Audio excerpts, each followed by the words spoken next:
Aid for Brown's family. After John Brown's conviction, Northerners took up donations for Brown's family and the families of his children, or at least that was officially the purpose of the donations.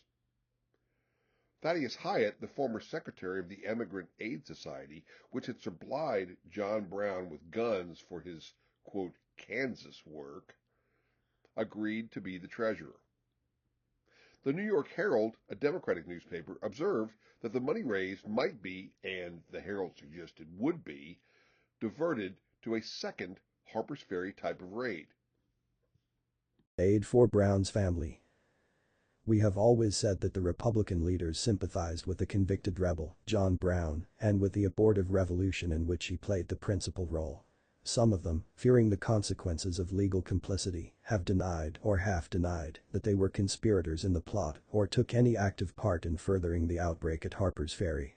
We could not, of course, expect them to convict themselves, but deeds are stronger than words, and qualified or unqualified denials availed little against the array of facts presented by the conduct of the Republican chiefs, both before and since the rebellion in Virginia.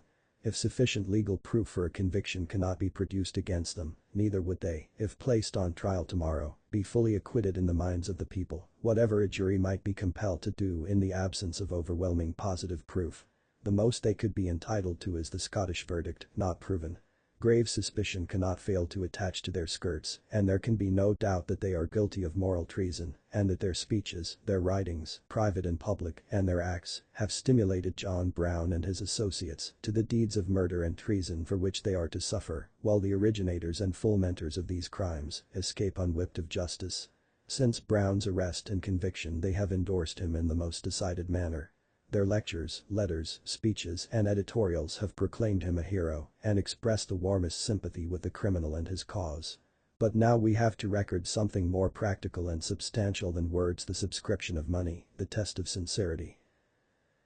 Now, money is the sinews of war, and when we take into consideration that Greeley is mixed up with all the revolutionary funds from that of Slievagammon to that of Harper's Ferry, and when we remember that this Hyatt is quondam secretary of the Emigrant Aid Society, which collected $100,000 for rifles and munitions of war for the use of John Brown and his associates in Kansas, who tried hard to make a general revolution in the country out of the troubles in that territory, it requires no great stretch of imagination to assume that the collection of money proposed in the foregoing letter and editorial article is for a second edition of Harper's Ferry, the putting on the stage the next act in that bloody drama of revolution.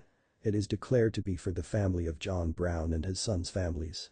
But that may be an ingenious mode of making the collection legal and keeping the subscribers out of the meshes of the law, and, to say the least, it looks suspicious.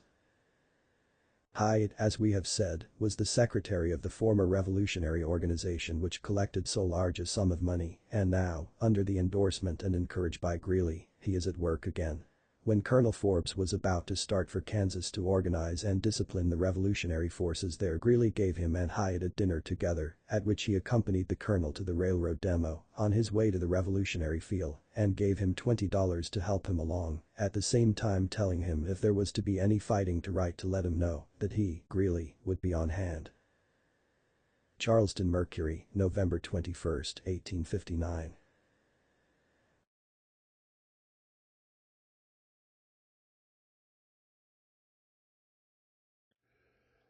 So what do we make of this? It was not only Southerners who had concerns about fundraising for John Brown's family. Northern Democrats did as well. Next, this article sounds familiar to Americans today. Fundraising for the benefit of terrorists or for their families. What does that fundraising say about those donors? And finally, the relevant point is that Southerners did notice, and this influenced their opinion as to what a Republican victory in November would mean for the South. Harper's Ferry might not be the last anti-slavery raid, and what would the next one look like with a Republican in the White House?